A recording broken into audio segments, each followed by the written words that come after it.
welcome back to Chop It Up this here Tuesday. Just a week and a half before Thanksgiving.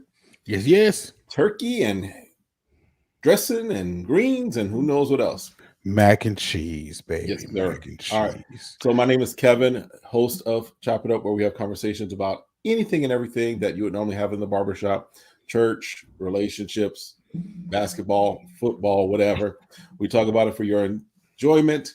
And so I'm joined by my fellas, my brothers. I'm going to let them introduce themselves. Oh, really? This week? Oh, really? Darian Lewis from Tulsa, Oklahoma.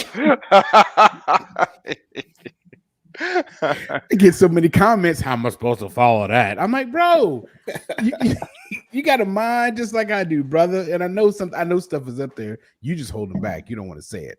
Hi, everyone. See, exactly. Hi, everyone. Tari Watkins, Oklahoma City, Oklahoma. Heard the words of Groucho Marx and Michael W. Smith said, "Go West, young man." So I'm finally back in Oklahoma City. The East Coast was nice, but it's good to be home. And this is everybody's public service announcement for Thanksgiving. I stole this from someone else. It's not mine, but I look for him to post this every single year. But I'm going to use it today. If your mac and cheese is dry, you will not get into heaven. I'm just letting you know right there. You will not pass the pearly gates if your mac and cheese is dry. Just understand that. That's a prerequisite. If you make mac and cheese, you will not get into the kingdom of God. Just letting you know. So that is not a prophecy. So I'm just putting that out there right now. It's not a prophecy. Just letting you know. The blood of Jesus can be trumped by dry mac and cheese. Yes, sir. Yes, sir. And I'll take it a step further. Go for it. If your mac and cheese has raisins in it, you are a descendant of the Nephilim.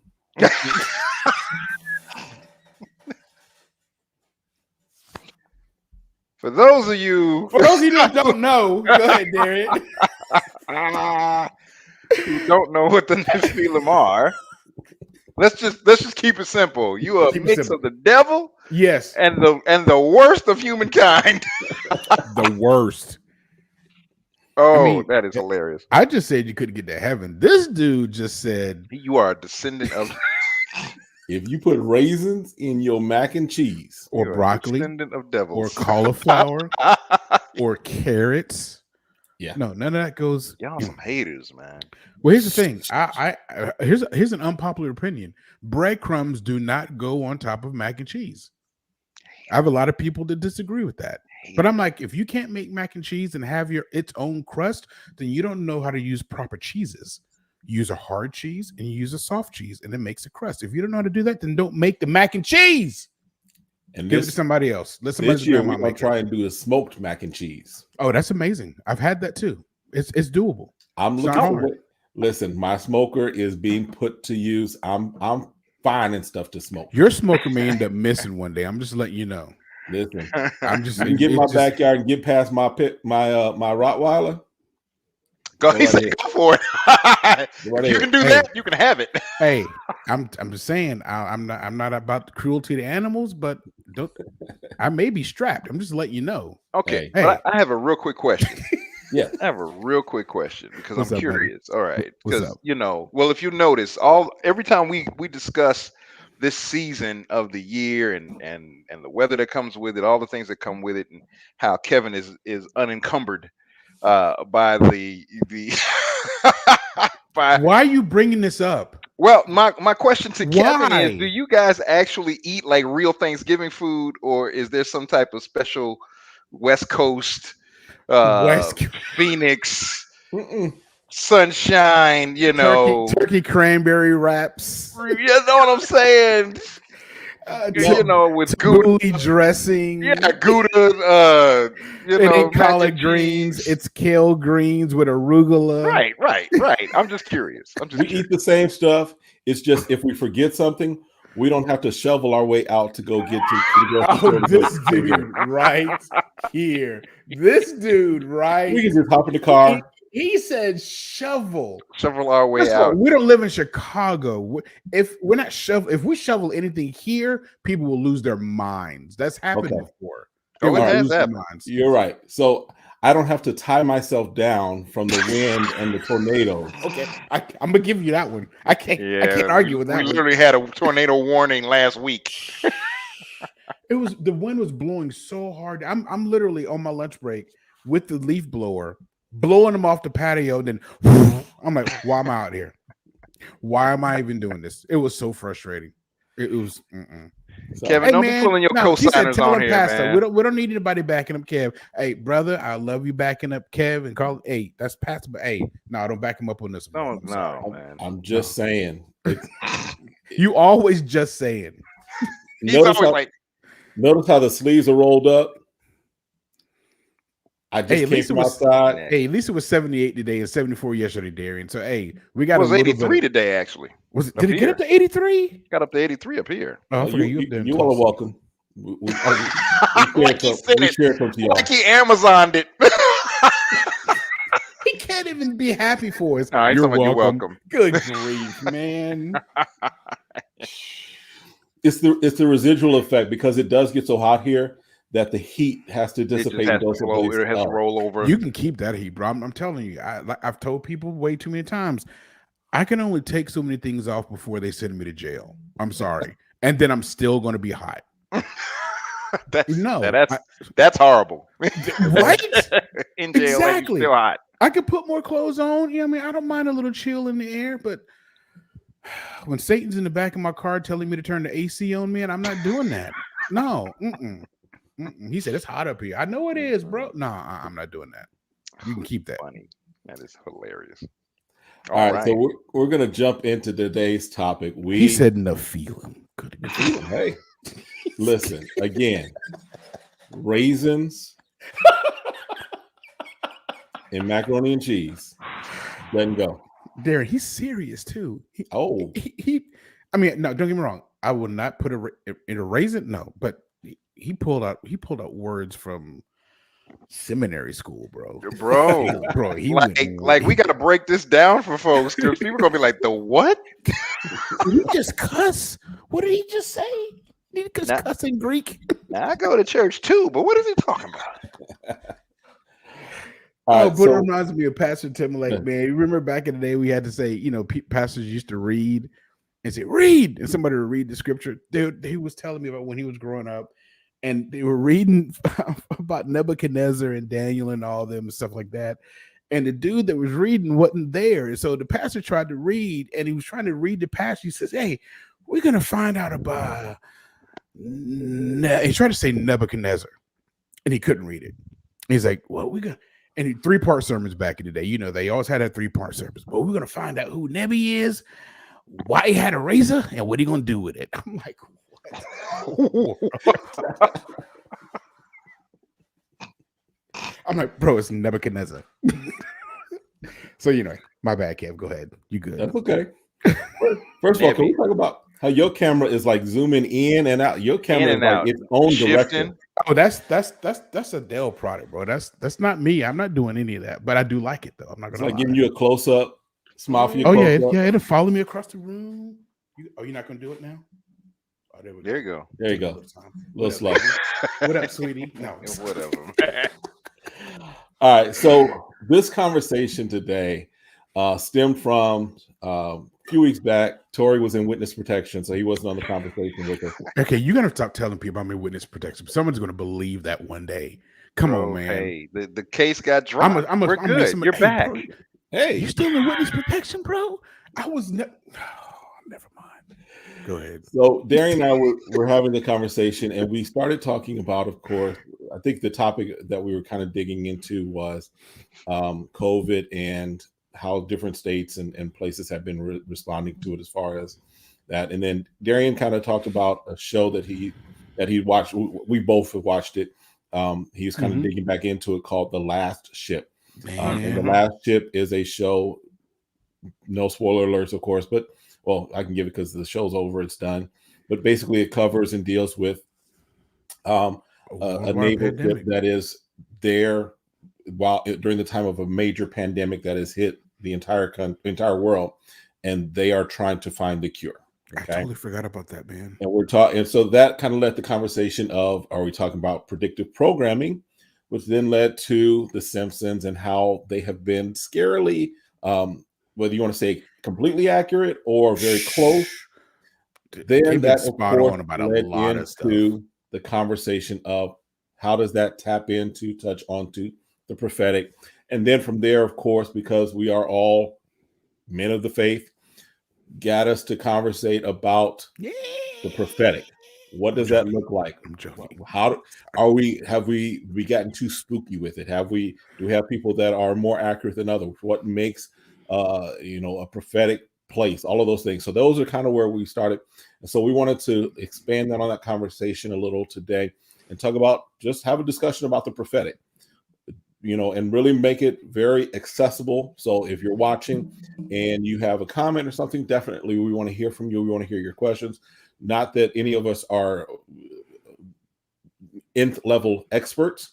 However, we do have, between the three of us, we have a collective of understanding, wisdom, and knowledge concerning that. And so we just want to have a conversation about the prophetic and not the pathetic. See, it feels like there needs to be some music there. Listen, Something real dramatic. I need to get that Whoop Tracks app. You know, the one where it, God, yes. Yeah. Please it do. gives you your own. Yes. Please yes. do. Please get it. You need that in your life, Kev. No, I don't. I am not a hooper at all. I am not a hooper. I finally saw a pastor who legitimately used that app. Really? Yes. He legitimately used that app. I mean, and you could tell he practiced with it. Yeah. But he was working the Was he fool out spot that on thing. with it though? Oh, he was killing it. Really? He was killing it. Walking around with his with his iPad in his hand. Yeah. And he would just hit it, just walking around preaching with it, man. Just he was killing it. Yo, I was Pastor like, Steve talked about using that okay. for so long. I'm like, do it, bro. You need a hype man? I got you. Do it. Yeah, go for it. Folks would Go love for it. it. It's That's right. definitely novelty. I wouldn't make it a practice. No, not even close. Mm-mm. But hey, yeah. All right. So how are we starting this conversation up, Kev? This is a wide topic, brother. Yeah. So we can kind of just, when we're looking at things, and the world will call it, like I said, predictive programming. So just to give background, we talked about the last ship and how there were elements in there about a worldwide pandemic that threatened all of humanity, right? We see that, but even just going into different movies like Contagion and Outbreak, and there's been several movies that have dealt with different viruses and things that start to take hold and could grow into pandemic, and the race behind the scenes. And yes, we can look at it and say, well, that's just creative writing, what have you. But there are some things that we look at, for example, we've talked about The Simpsons and how there were things that have been, looks like predicted. We can point to Trump's presidency. We can point to some things in there. We can point to, there's some episodes that we can point to and say, talk about 9/11.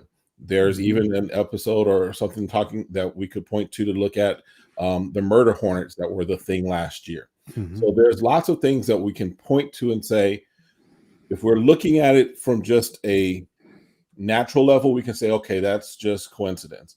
But considering that we understand the prophetic and understand how God does nothing in the earth except he reveals it to his prophets, right? That's what we quote, right? So if God is always communicating to mankind, making his wishes known, making his desires known, making his plans known, and even giving us a heads up to some things that may be about to occur, is predictive programming maybe a form of prophecy?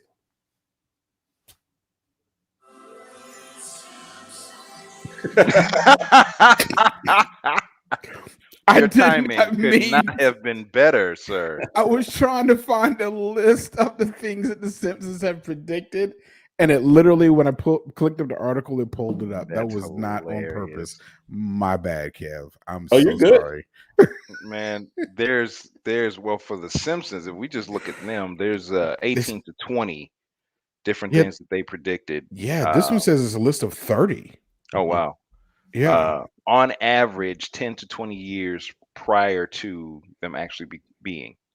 So it wasn't even like a couple of years before, where something could have been in the pipeline, and you know what I mean, Right. and they put that out there first. No, these are decades prior to. Yeah, I mean everything. The Lady Gaga Super Bowl performance. I mean the U.S. team winning curling. I mean, come on now, who's going to Yeah, predict that? I mean, Mhm. it's Higgs boson particle physics. I mean, Ebola. I mean, it's crazy, man. yeah, it's a lot, man. It's a lot. It's a lot. And I think the scariest one is uh, the Donald Trump presidency. Mhm. I Which don't no know. one ever thought that would ever happen. Well, but here's the thing, because Darren, we've talked about this before, that there has been prophetic words about Donald Trump True, very true. prior to. There's been also Well, prophetic words that he's going to be well back in the before. presidency too. So I mean, Well, there's prophetic and then there's pathetic. Um, Some of so this stuff, yeah, you got to look at the source. right. And even then, some of the source can be questionable. yeah, Um, one of the things that I noticed with, especially with these, while he was in office, all these different, various people who were at any point in time in the church world considered legitimate prophets, Mhm. but I started listening to what they were saying. And people act like, if you have a track record of accuracy, all of a sudden you can't get off. No, Right. as long as you're living in this body, you have dual motivation. This is anybody. You Right. have dual motivation on and dual perspective, that devil and angel scenario, if you will. right, And depending on which one you're leaning toward or listening to the most at the time, can become your influence. And hmm some of these guys, man, their influence, it was obvious because of the things that they were saying. right, When people start speaking out of their own desire, they start speaking out of their own feelings, their own passions, things of that nature, I immediately begin to, I won't say I'll dismiss it, but I definitely will question it. Right. Because it's like, uh, you know g- if you're the mouthpiece, why are you so invested? you know Give me somebody that is politically unaffiliated, Mhm. and will say that, listen, politically, no, I don't want it, but this is what I hear God saying. That would make me stop quicker than anything. Right. Versus, you're already tooting his horn and holding his banner, right, and then thus saith the Lord, this is your man. Right. Right. you know Right. so that it's that type of stuff. But going back to the Simpsons and television shows and movies that have been very predictive. I don't We don't have an inside look at this point in how all of that stuff comes up, but you got to think about it. Scripts get written. They could get written, years. if not decades, before they're ever Yeah, approved.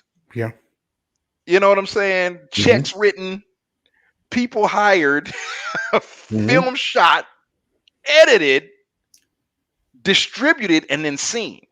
Right. You know what I'm saying? So you've got so much time just even in the making of some of this stuff. Uh, it's hard to imagine that there is some inside information that is actually going to be. You know what I mean? Mhm. If that makes sense. And so that it's that type of stuff that always, I'm just like, how does that work?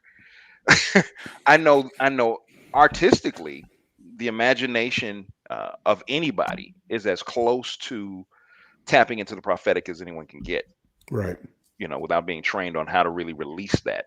right. Uh, and so, yeah, to me, it's very easy to through the realm of imagination to tap into some things that people wouldn't. They're not trying to predict. They're not trying to be prophetic. It just happens to come. Yeah. And Kev, I can't remember if you did. I don't know if you did or not, Dan. But did y'all watch 24, Jack Bauer? Hmm. Yes. So I don't know if y'all remember. There was one of the seasons that was put on hold. I can't remember season 2 or season 3, because of the. It started out with the nuclear terrorist attack, Mm. and they said, "Hey, we're not going to start this season." They either waited till the spring, or they waited to the next year. I remember that. But that speaks to what you were just talking about, Darren. These scripts are written years. I mean, like you said, it could be a decade ahead of time. But the fact that that was going to be aired right after something happened so close and so soon to Americans, it was uncanny. And it's not just The Simpsons. I mean, we see it from many different shows and many different movies. And so I know that when we look at scripture, and when we know what God says, that only I know what's going to happen. I kind of look at this as the music is how music has its tie, has its depth to it. That the music within itself is strong. That's why kids learn it. We put our the alphabet to it. Twinkle twinkle little star. ABC 1 2. The ABCs. The bones in our body. We put it to music. I mean, that's how I learned the books of the Bible was Stephen Wiley. I mean, that's literally how I learned the books of the Bible. That first rap that he did, and he listed all of them. I memorized it. So now it's still stuck with me, and I can still do that in my head. But I look at prophecy that kind of almost the same way, that this is spiritual. There are things that even Satan himself and everything that he has with him can try to predict and use things, and it come across as quote unquote prophecy, but being used in the wrong manner, in the wrong way. Everything, whatever God has, Satan is going to take it and mask it and try to make it his own and distort it. And so I look at this as something that's not too far from that. And unfortunately, that same thing has crept into the church and into the body. And what we have to do is be smart enough and be able to discern, and not just go with what someone says without it having to check with ourselves. I mean, my mom and dad early on, I remember, hey, you get a prophecy. Okay, that's all well and good, but what has God told you first? Does this line up with what God has already said to you? Does this line up with what has been happening? Because the last thing you want is to follow some false prophet and move on and make a decision based on that when you haven't even checked with God first. That's like Ashley doing something, hadn't checked with her mom and dad yet. Why didn't you come to us? Well, I just assumed. Well, that's your fault. Well, she's grown now. She grown now. She can. I'm talking about in the past. See, why are you trying to start something, man? you always trying to jumpstart an argument with somebody. See, that's okay. He just brought up a point, brother. You don't think I know how old my daughter is, brother? We know Ashley will always be your baby girl. We know that. Oh, I've already told her that. She's always going to be my baby girl, but she's a full-blown adult. And if she steps in it, that's her fault.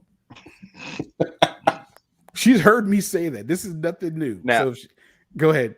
I was just gonna say, let me be the antagonist, I guess, on that particular point, because there are times, and again, it depends on who you're dealing with and who you stand in front of. Because let me say it like this: there's levels to this thing. Yes, there are. I agree. Definitely levels to this thing. Yes. And though that is a very good rule of thumb, what did God say first, if you will? There are going to be times when you are going to be given a word that is not anywhere near your radar. Like it won't even make sense. Matter of fact, it sounds completely crazy. I don't disagree with that. Yeah. And it's absolutely 100% God. I don't disagree with that. Yeah. The challenge though is that people are not, and I feel like honestly, it's at times it may even be the prophets, whoever's speaking this, it may be their responsibility to also follow up with a bit of disclaimer or training in the moment. And that by that I mean, okay, I've said this. Does this bear witness with you? Be honest. You're not gonna offend me. Right. No, this sounds crazy. Mm-hmm. Great. Now this is what I want you to do next. Okay. I want you to table this. I would prefer you write it down somewhere and then forget it. Right. But that's the thing. People don't. Right. and people don't get that instruction. Right. I don't Absolutely. know. I don't know if it's for me that that was just understood for me, and it's probably because my mom and dad teaching me that, Bishop and Pastor Brenda under their teaching for decades, that was just something that I knew, because I had one. God, Amy was still alive. This is probably 10, 12 years ago, and we both tabled it, and we're like, okay, I don't know what this is speaking to. It was about a boat. It was sinking. We were on it, but we were still there. I'm like, first of all, I don't own a boat. And I mean, I knew it was metaphorical. Metaphoric. I got that. I got that. But it Am I was going on a You literally, don't own cruise, no boat. Jesus? Am it I on was a cruise, Jesus? I don't even like boats. actually, I love boats. Hey, I love being on the boat. But it was literally like 6 years, probably about 5 years later. And I said, hey, do we still have the recording of that prophecy that a hood gave us? Yeah. We listened to it. We were like, because honestly, we didn't dwell on it. Like you said, Darren, we tabled it. And at that point, it wasn't off the wall, but I'm like, okay, I really don't know what this means. But literally 4 to 5 years down the road, we're like, okay, because here's what happened. We heard it and we tried to figure out what it meant. Mm-hmm. Oh, well, I think it means this. No, it means we're like, you know what? I said, baby, let's just let it be. If something comes up, Yeah. we'll reevaluate it. And yeah, lo and behold, 4 or 5 years later, we're like, that's what that was. And it dealt with family. And we're like, okay, now we know what we need to do. And so, no, I agree with that, Darren. That does happen. Bro, I have to just say, your sneeze looked like you just had a chiropractic adjustment. I mean, just it's like your back just. Well, I didn't let it go like I normally do, because I'm just saying, I was like, wow, I held it in. But yeah, wow, his whole back just cracked right there. I bet that felt good. I'm sorry. Okay, and we're back. And we're back. So yeah, I think that's one of the reasons that we have to have churches and houses that are versed in the prophetic and know how to teach their people how to handle that. That's key. That's important. Because I think the first prophetic word I remember even being spoken over me. I was 8, 9, 10, and it was one of those that's like, okay, if you say so. It was basically, if the Lord tarries his coming, he's going to do something significant for the kingdom.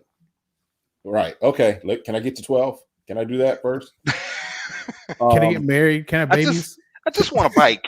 Right. No, I just want a video game. That's all I want. I just want a Nintendo. Can I get a comic Atari book? 2600 to me? That's. But where's that prophecy? Right. As I've gone on, there have been other words that have been significant along those same lines. Right. That now I can say, okay, I see the vein that was in. Even Darian, I don't know if there was a word that you gave me that it's like, okay, I'm still watching some of those things start to come to pass. Right. So there are things, there has to be this training, in my opinion, in churches where you know how to, one, what the prophetic is and what it's not. Right. How to receive it. If it is to, like we said, put it on the shelf, Because sometimes, for example, like Tarsha dreams. And there are times she's gotten to the point she writes down her dreams, or she will record them in the morning. She'll say them. And there was one dream that we had. She had a few years back about a particular person, and it made no sense at the time. It was like, okay. Fast forward 3-4 years later. Remember that dream I had? ... It was exactly spot on, right? But if we toss it away and say it makes no sense, right, in the moment, then we miss out on watching God, how God pulls all things together. Well, the other thing that I think a lot of that has to do with is the idea that we somehow have control. That we have to participate in the word, whether we accept it or reject it, somehow is going to negate God's direction, in our lives. There are some things that are just going to be. And so You accepting or rejecting it in the moment is not necessarily going to change whether or not it's going to happen or not. Now, it may Right. change your acceptance in it. It may change the speed of it. It may Right. change, you know what I'm saying? It may change some of the trajectory of when and how it affects you, Right. but it doesn't necessarily change what's actually going to happen. And a lot of times I just think a lot of people, because of because of American theology, we have this sense of we have this sense of entitlement and say so. Yeah. This democratic approach to kingdom theology. Well, most of the Again, denominations are set up on this.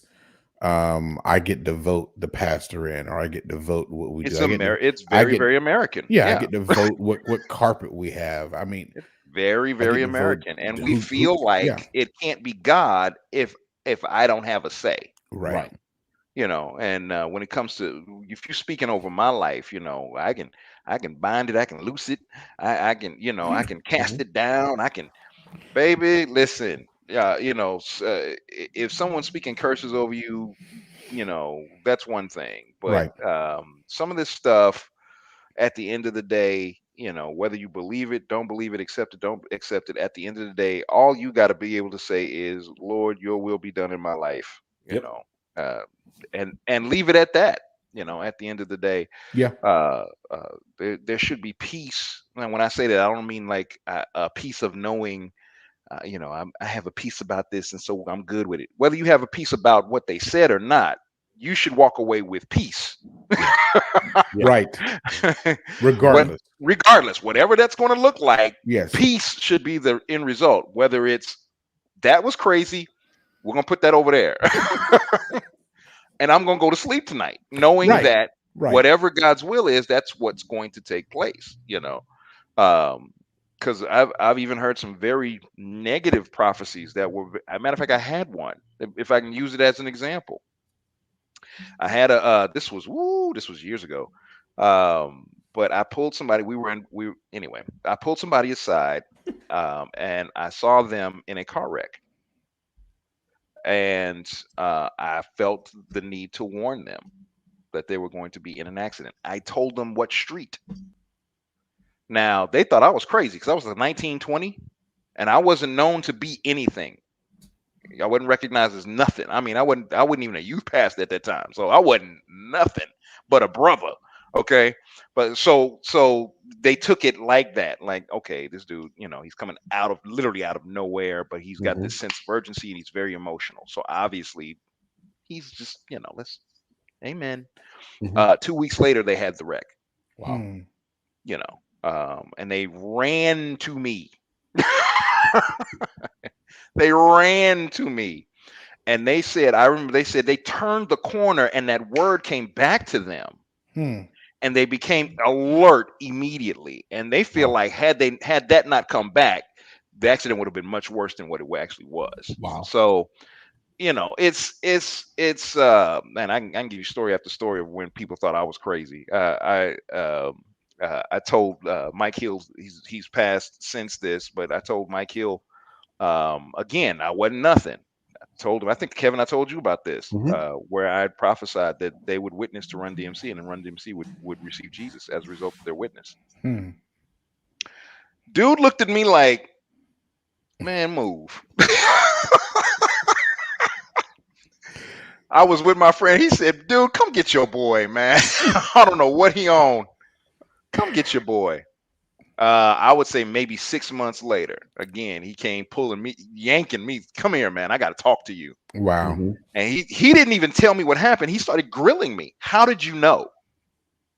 I'm like, how did I know what? How did you know? First of all, how did you know we were even going to meet Run DMC? Because we're in Tulsa. Okay. This is when Run DMC is Run DMC. Right. How'd you know we were going to meet him? How'd you know we were going to get the opportunity to share Christ with him? How did you, he started just grilling me. I'm like, what are you talking about? What happened? I just kept telling him, what happened? What happened? What happened? So he finally told me the story. But anyway, my point being, these situations do occur. The question that I have with anyone who, first of all, believes in the legitimacy of prophecy and the prophetic word over, into people's lives, how solid is your prayer life and your relationship with God, your word Exactly. life, really? That's right. Because no That's word right. should be based on anything outside of that, That's right. and so no matter what gets said, you're anchored. You know what I Yeah. mean? Hmm. The idea that your whole life could spin off the rails off of somebody's word is literally witchcraft. Literally. Yes, it is. And you also have to point you just kind of made, Darian, is that prophecy never contradicts God's word. It does not. Period. Ever. So Ever. Ever. if they are prophesying that that married man or that married woman is your spouse, No. If you have a dream, let's go. Let's get deep for a listen, second. yeah, If you have a dream, and I know that this person, though they are married, and though their marriage may be on the rocks, they may be separated. Can I tell you that is still not God? yep, It's lust. call it what it is. I wouldn't even call it lust. I It's think a it form goes of further witchcraft than as that. well. Yeah, there's Yes. some real spiritual foolishness going on, Yes. because I think it goes. You don't even know that person to want to lust Right. after them. Exactly. Anyway, Well, yeah, because then we can get into a whole conversation of for lack of a better term, nighttime husbands and wives. That's a whole other conversation that we can. are we talking about succubus, incubus? Yes, Okay, yeah, yes, yeah, yeah. We'll get into that at some point. because some of that, as far as dreams, that's what that is. Mm-hmm. Oh, That's absolutely, exactly what that is. Yep. absolutely, absolutely. And this stuff is really happening. Mm-hmm. People cannot explain, uh, you know, when they wake up, or they can't. They wake up into a dream Mm-hmm. and wake up into it anyway. Yeah, that's a whole nother. We may need to have that one just for our audience, so they can get some seriously, so Yeah. they can Yeah. get That's some point blank clarity. that's a whole This is nother. what you're dealing with. This Right. is how to defeat it. Okay, Right. because no, that stuff is happening so much to so many people. I'm seeing memes from very much not Christians talking Mhm. about these spirit wives and spirit husbands and rapes within their dreams. And I'm not talking Mhm. about a dream of rape, but Right. being physically handled Right. sexually, Right. and not being able to explain how it happened, where it, when it, who it was with, there was no, but they know Right. they've been had, if you will, Right. yeah, that is some stuff that really needs to be dug into, Mm-hmm. and not enough people want to talk about it. And I get it. Yeah. That's an ugly topic, It is. but a But real one. Yes, it is. but I would say it's ugly once again because of westernized Christianity Right. versus other regions that are Other more in countries, tune, if we are, with what's happening in the spirit realm they and see can it. identify this is exactly what that is. Yes. That's why whenever ORU set up for missions, and people say, "Oh, I want to go to Haiti." No, you don't. Why you want to go to Haiti? I want to You go to want to go to Haiti. the beach. You don't want to go to Okay. Haiti. Right. I would tell people all the time, I'm like, okay, there's a whole nother level of spirituality that you're not used to being here in the US that you just have not seen. So you need to pray and not just think, oh, this is where I want to go. No. If you're called to go on missions, then God would let you know where are you supposed to be. Just don't pick a place. No, because you don't Bro. know what you're getting into. And so yeah, it was people, A people don't get pastor it. I had, um, he talked about that. He was really trying to help people understand. Listen, your desire to go on missions is beautiful, and I Right. encourage everyone to do it at least once. It will change your life. Mhm. He said, but there is a way to enter nations, and there is a way to exit nations. Yes. You don't just go over there. And he started giving us story after story Mhm. after story of people that he knew, and the results that of the stuff that they went and came back. Some of them died, came back. Some of them, their lives were just blown up. and there was no, you start digging back, there was no rhyme or reason on why everything began to just dismantle marriages and businesses and just um there's a couple of prophets who are no longer, and preachers who are no longer on the planet with us currently, because of the way that they began to enter into, even spiritually, into other regions and other nations, just ill-advised and not under the anointing, and not under the, I should say, the assignment of the Holy Spirit. So that's important. Very much so. And I would even say, Tori, that I don't know that it's how can I put it?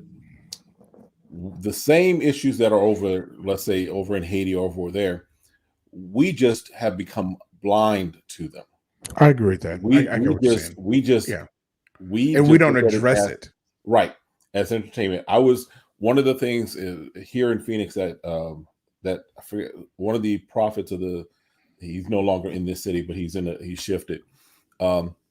One of the things he let me know, as we were kind of just, again, getting information on the city, because this is our assignment. He let me know that Tucson, I think it was Tucson, he said, has per capita more witches and warlocks than any other place in the country. That's not known. Yes. Yeah, I didn't know that. And so even talking Tucson, Arizona? I believe Tucson, that. Arizona. I believe that, though. That they will go up into the mountains and I believe that, though. That makes sense. Yeah. Tucson is as much as I know, I don't know a lot, okay, but as much as I know, Tucson just seems repressed. No, I'm serious. I'm not trying to be funny. I get what you're saying. No, I get what you're saying. It just seems capped. It seems like it's captured, if you will. As a city, it's like it just can't quite. It's being stifled. It's being it's like someone's got a hold on it. Right. Yeah. Right. Yeah. And churches, they develop, but they don't grow. The move of the Holy Spirit is typically fought very hard. The move of apostolic and prophetic ministries is fought very hard. Just outreach, evangelism even is just hard work. Yeah. In that city. So, those types of things always tell me, you got a heavy presence of witchcraft. Yeah. But we have a firsthand knowledge of what that looks like, don't we, Kevin? Yes. Yeah. Yes. When you have raccoons sacrificed in front of your church. Yeah. Yes, sir. Okmulgee, Oklahoma. Hey, Mugtown. Shout out to you. So glad I'm not there anymore. Do you remember the time that we went to Muskogee? Oh, yeah. Oh. So, Tori, I don't know if we told you this story. I don't think so, because bro, okay.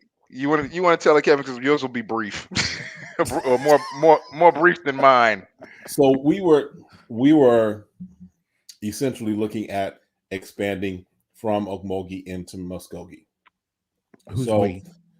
The church that we were involved in. We were involved in. Okay. So I was the senior associate. Darren was the prophet of the house. And then our friend JD, who was senior pastor, under the apostolic covering that we were under at the time. Okay. Looking to go into Muskogee to establish another church in was this post Greenwood or pre Greenwood? This is pre Greenwood. This is a while ago. Okay. Very pre.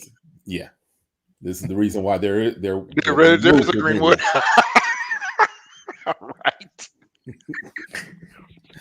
Moving along. So not this story per se as far as what happened, but that connection. Yes. Gotcha. So we were there. We've been praying and what have you. And we went there, and I think it was like a rec center or something like that. That we were literally just praying and praying over the city, praying over God. What is your will? God, what do you want to do? Da, da, da. And I mean, we were moving stuff, right? We were going in, man. We had to have been moving stuff for what happened.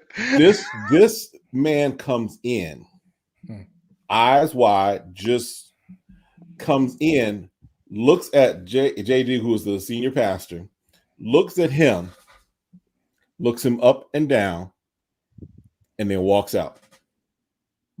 Well, he actually, because I was leading the prayer at the time when the dude walked in, and he walked, and like you said, just wide eyed, and he actually stopped at the back and looked around first. Mm-hmm. Then he found JD, walked up to JD, just looked him up and down again, turned around, looked at everybody, and then walked right back out. That was it. Okay. Prayer ended like 30 minutes after that, maybe. Yeah. Okay. Yeah. Can I take it from here? Go ahead. Okay. So the results, though, after this dude comes in and goes out, I would say by the time we hit the parking lot, people started arguing. Married couples started arguing. Like within your group? Yes. Okay. Yes. So by the time we broke down our stuff and everybody was in the car talking about what restaurant we're going to go eat at, because that was a Friday night. So we were ready to hang out. Everybody was ready to hang out. Married couple over here starts arguing loudly, start cussing. Another couple of people started yelling and screaming. Just craziness breaks out. So we finally get everybody in the car, get settled down. Folks, people are like, we're not going to go to these restaurants. We're just going to kind of go our separate ways. Okay. And I think a few of us did go. A fight, a little argument started at the restaurant. Folks, people were at each other's throats and didn't know why. And had no clue why. When Kevin, JD, and I, got together and talked about it, we came to the consensus that the Prince over Muskogee walked in, and said, "Oh, this is simple." Right. I got. We never went back. Yeah. Yeah. And shortly after that, everything started to fall apart. Yeah. Including everything, whatever was released from that dude. I mean, literally, he looked at us like he knew. Oh, this will get y'all. This will get y'all. And again, there's looking back in retrospect. Yeah. Knowing what I know now, right, versus what I knew then, right. Yeah, we'd have operate a little differently. Of course, yeah. Because even with where we are now in Phoenix, we've had that happen a couple of times. Well, your level of discernment's higher than it was back then too. I mean, I mean, spiritually, I mean, you were young, and he probably saw that. He was like, okay. Well, the other thing is the people that we had, because it started with them and never made its way to the leadership, if I'm not mistaken. Because of the maturity level, I believe. But the other folks, they just came to support. They didn't. Right. But what I meant was that you'd probably pick up on that a little bit quicker than you did then, because you all came to that realization afterwards. But I'm saying now that probably would have been picked up a lot quicker, and then we would have been able to address it differently. Exactly. Exactly. That's what I mean. We had a situation with here in Phoenix not too long ago, where first of all, it seemed like every Easter we always had something pop off.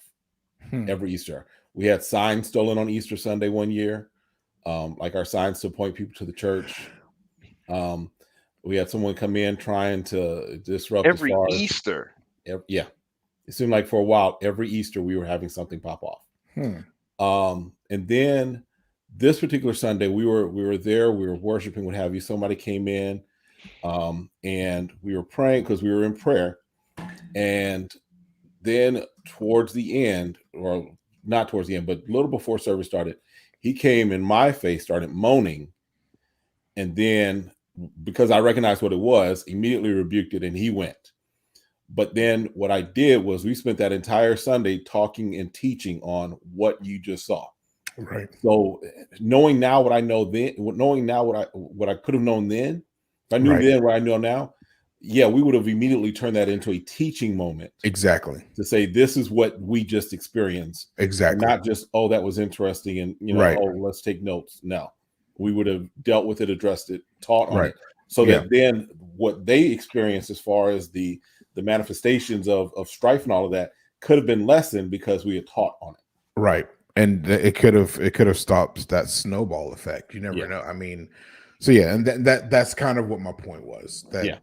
doing that and being able to cut things off and how to not let things grow. Because I mean, seeds are seeds, no matter if you're talking if God plants them or someone else does, or if, you know, the enemy does. A seed is a seed, and if we allow it to grow, then it will grow. And so that was basically what my point was. So yeah. I agree with that. Yeah. Poor Mogi was. That's a 6-part series, bro, for us to unpack. Is that a mini everything that series, went on, bro? When I Listen. tell you the extremeness, looking back now, the extreme, the extreme highs in spirituality, the extreme lows, just the level of attack that you know, just for you know, just speaking for me personally, there were things, man, that you listen, you don't do warfare. If you ain't ready to go to war. If you ain't ready to go to war, because there are times when Bro. you are expecting a head-on, straight up, you know, nuck if you buck fight with with the devil, and he comes with seduction. You know, he comes very smooth, very sly. He hits you with what you desire to pull you down. You know, Scripture has that with Balaam and Balak. You know, when Prophet Balaam couldn't touch the children of Israel. Why? Because they hadn't done anything to allow a curse to come upon them. You know, so the first thing they had to do was send a seducing spirit. Once they got him to actually do something dumb, then he could actually put the curse on there. And you know, a lot of for Omogi, a lot of the stuff that wound up happening was a result of that. People slipped up once, and that was all that got you. Yep. So, Darren, you started reading Ted Decker yet? No, not yet. Not yet. I know we talked about him, I think it was last year, wasn't it? Yes. Yeah, dude, start with the Paradise series. It's 3 books. You talking about tapping into what spiritual warfare is like, even more so than what Piercing the Darkness and This Present Darkness was with Frank Peretti. I don't know if you read those books or not. Yeah, they tap on a few things. Yeah, they're very interesting. They tap on a few, but as far as that, go ahead. I'm sorry. As far as the spirituality, and then what we talk about, the fantasy piece. It's Showdown. I think it's Sinner and then Saint. It's the real simple. Well, no, Saint then Sinner.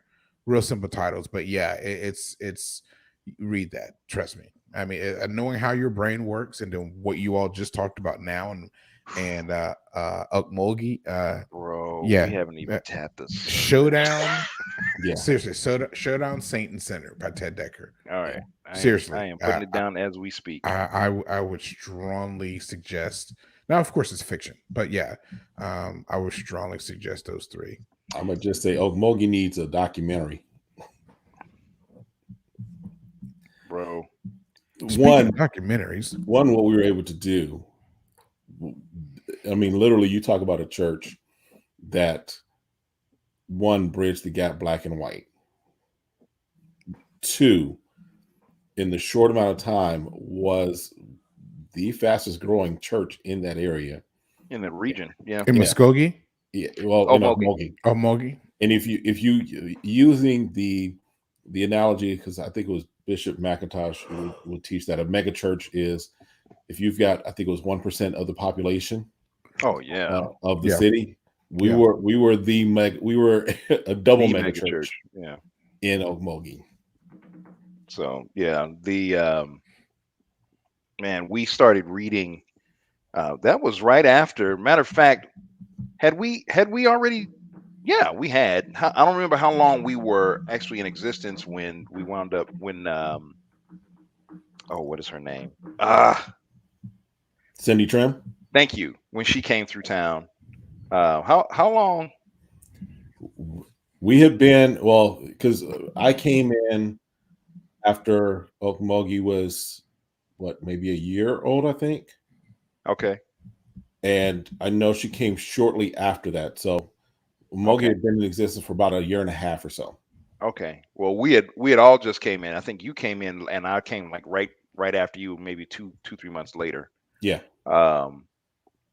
So anyway, Cindy Trim wrote the book. Oh yeah. I got it over there somewhere. I know warfare. Rules of Engagement. Yes. Rules of Engagement. So this is a book of prayers. Right. Powerful stuff. But what I learned from that book is that you are basically walking up to the devil and all of his cohorts and going, literally, yes. What you gonna do? You're picking a fight, dude. Yes. And so there's a difference. And if you haven't been training, if you haven't been putting in the legwork, it's like Rocky in Rocky 3 going up and fighting Clubber Lang. He ain't been fighting anybody. He thought he had been. He thought he was training and got his butt whipped. Right. So yeah, you pray these prayers if you want to, but understand what you're doing. Yeah. If you have not done the necessary legwork, if you haven't prepared yourself, if you haven't read if you're not just read it, is it in you? Is it a part of you? Is it your life? Mm-hmm. Do you have conversations with God? Not just you asking for stuff. No, conversations where he speaks back, where you're in a room, where you hear him speaking. If you have not, then don't pray those prayers. You're not ready. There's one thing to play defense. Yes. There's one thing to play defense. When something's going already established in your life and you are undoing that, that's one thing. But to then go and begin to for lack of a better term, attack, to pick a fight. To pick the fight, of an established scenario that shouldn't be. We're not arguing that right. It shouldn't be. Right. But yeah, you're at a different level, and at that point, if your stamina isn't up, and just like with any fight, any sport, whatever it is, your opponent does know you. They know you, so they know if you're a threat or not. Yeah. Like, who's this cat? What's he doing, bro? I mean, seriously. I mean, the sons of, what is it? The sons of Sceva. Right. Paul, I know. Yes. Jesus, I know. I know. Right. But who are you? Exactly. We come in the name of that Paul preached. Mm-hmm. Yeah. It's how to look like. Get them. That's why even in our scenario here, we talk about, okay, we know we've tapped something. We talk about this is we bind retaliation. We bind these things and we break up the networks. Why? Because we recognize that just because we engage in something that isn't offensive doesn't mean that the enemy is just all of a sudden going to lick his wounds and be like, oh, y'all got the best of me. No. He's trying to come back. And so therefore, being skilled in warfare means that you're recognizing that it's not just about this moment here, but it's about the continual effort of pushing back. That's right. And can I just, I just put this out here. We still need to remember the powers of darkness need permission. Yeah. They need permission. Okay. Right. At the end of the day, as much as we say that God is in control, we still act like the devil can do whatever he wants to, whenever he wants to. That is not the case. That's true. Right. He must have permission, whether you give it overtly or covertly. Right. Yes. Whether we invite her, or whether your bloodline has invited the attack. That's another conversation. Right? Dude, that's another mini series, brother. That bloodline, a lot of times when you can't explain why cyclical, particularly the cyclical stuff, it's got to break that curse, man. And so people don't necessarily know or have been taught how to pray, dealing with the sins of their fathers, if you will. That's what as the scripture called it. And we accept them because that's what my granddaddy did, my dad did. I'm sure my son going to be the same exact way. I'm like, what are you doing? No, bro. Why we is haven't it been that taught that. why is it that in America, and I'm just gonna say, why is it that in America, and this is just one example, I'm gonna go well beyond just the family bloodline, but why is it that in the United States of America, with everybody eating relatively the same food, you have vastly different health results from one race to another? Mhm. Mm-hmm. There's a reason for that. It ain't just the food. We're No. not physiologically that different. No, we're not. No, we are. Now, we are different, but I get what you're saying. Like the girl asking me what color my blood was. No, I get that. Yeah. I mean, Like you're a Vulcan. Right. I told it was magenta. I didn't tell y'all that story. Yes. Yes. Yes. Okay. I love it. Magenta. You should have went even worse. Turquoise. Well, no, that's what I told her. I shaved my eyebrows for go back tomorrow. Stupid. Really?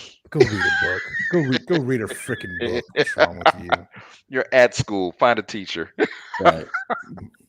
My Too freaking funny. graduating class, man. That wasn't middle school? I thought that was middle school. That was my senior year of high school. You know she's probably running a business and a millionaire by now, right? Don't make me cuss. She might be in Congress right now. Right.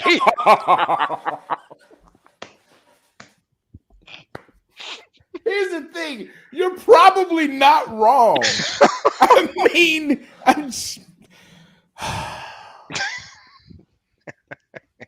really wish I remembered her name. Oh, Marjorie Taylor Greene. All right, never mind. Hold up. No, I'm joking.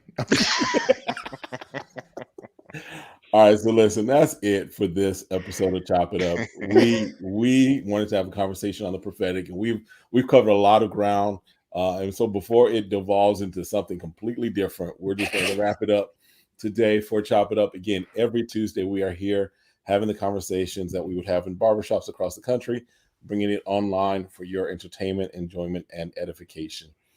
Fellas, it's been a great one. We'll see everyone again next time. Be blessed.